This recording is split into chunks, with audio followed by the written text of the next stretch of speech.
राम राम सा यूट्यूब का agriculture channel में था को एक बार और स्वागत है। अपना दो टॉपिक तो हो गया, एक तो महत्वपूर्ण दिवस और महत्वपूर्ण क्रांतियाँ सामान्य परिचय में। आज आप बात करा विभिन्न परिकल्पनाएं व उससे संबंधित व्यक्ति।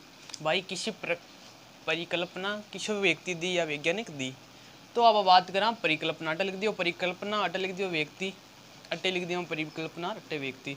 19 परिकल्पना है, ये बात को ध्यान रखियो। देखो 19 है, प्रमुख है दो। तो बात करें आपस सुनहरा चावल के बारे में। सुनहरा चावल की परिकल्पना कौन दी? इंगोपोर्टिक्स।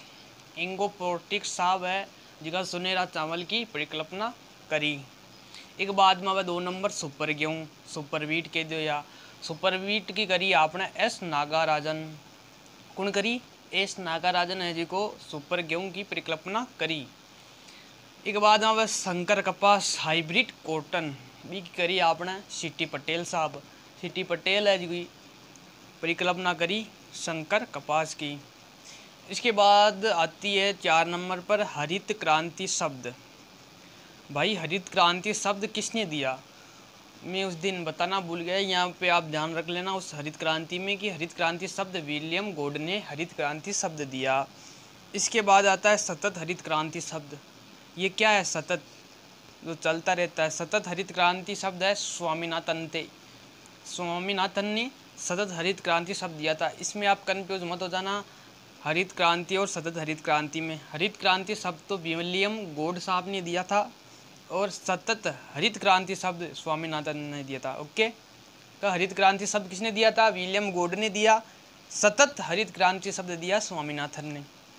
अब है 6 नंबर पर भारत में बीटी कपास की परिकल्पना की सीडी माही ने। सीडी माही नाम के वैज्ञानिक थे, उसने भारत में बीटी कपास की परिकल्पना की थी।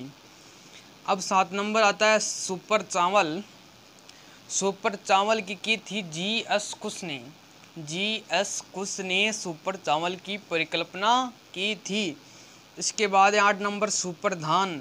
सुपर धान की थी युवान लोंगपिंग। इसमें भी आप कंफ्यूज मत होता ना, सुपर धान अलग है और सुपर चावल अलग है और सुपर धान अलग है। सुपर चावल की तो की थी जी.एस. कुश ने और सुपर धान की थी युवान लोंगपिंग में। इन दोनों में आज आप कंफ्यूज नहीं होना है। ओके, अब बात करते हैं किन्नो 9 नंबर पर। किन्नो की थी एच.पी. फ्रॉस्ट ने परिकल्पना की थी किन्नो की। 10 नंबर नोबल गन्ना।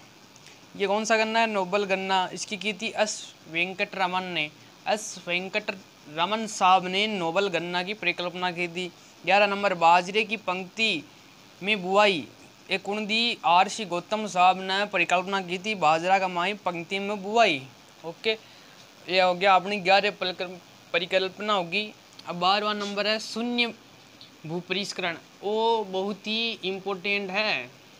शून्य भूपरिष्करण वो हर परीक्षा हर एग्जाम जेट की में लगभग पूछ चुकी है कि भाई शून्य भूपरिष्करण कौन दी? तो जीबी ट्रिपलेंट। इन तो थे, याद ही कर लीजिए, बहुत ही महत्वपूर्ण है, वो मोस्ट है कि शून्य भूपरिष्करण कौन दियो? जीपी ट्रिपलेंट नामक व्यक्ति ने शून्य भूपरिष्करण की परिकल्पना की थी। 13 नंबर वुड शब्द। वुड शब्द किसने दिया था? जेथरो टूल ने वुड शब्द दिया था। ये वुड क्या होता है? खरपतवार। खरपतवार क्या होता है कि फसल के अंदर अवांछित पौधों का उगना खरपतवार कहलाता है। तो वुड शब्द किसने दिया? जेथरो टूल ने दिया था, इस बात का ध्यान रखना।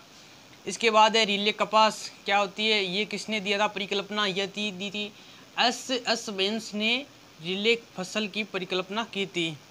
15 नंबर बात आती है फसल कटाई सूचकांक।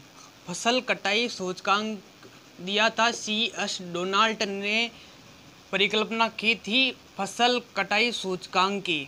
इसके बाद है पोषक तत्वों का सूचकांक। ये पार्कर नामक वैज्ञानिक हुए, उन्होंने पोषक तत्वों का सूचकांक की परिकल्पना की थी। 17 नंबर पोषक तत्वों की गतिशीलता। पोषक तत्वों की गतिशीलता ब्रे ओनली ब्रे नामक वैज्ञानिक थे, बाद में परिकल्पना की थी पोषक तत्वों की गतिशीलता के बारे में।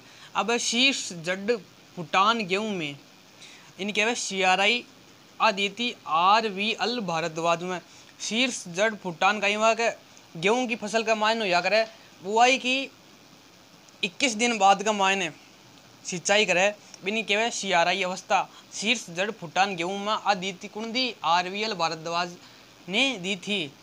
19 नंबर है पोषक तत्वों का पर्णीय छिड़काव कुंडी दास्तानी नामक वैज्ञानिक ने पोषक तत्वों का पर्णीय छिड़काव की परिकल्पना की थी। इनको याद तो आपको रटना ही पड़ेगा और ये याद करने के रटोगे तभी आपको याद होगा और इसका कोई भी इलाज नहीं है, इस बात का आप ध्यान रखें और आप इसको स्क्रीनशॉट ले लें ताकि आपको याद करने में आसानी हो सके।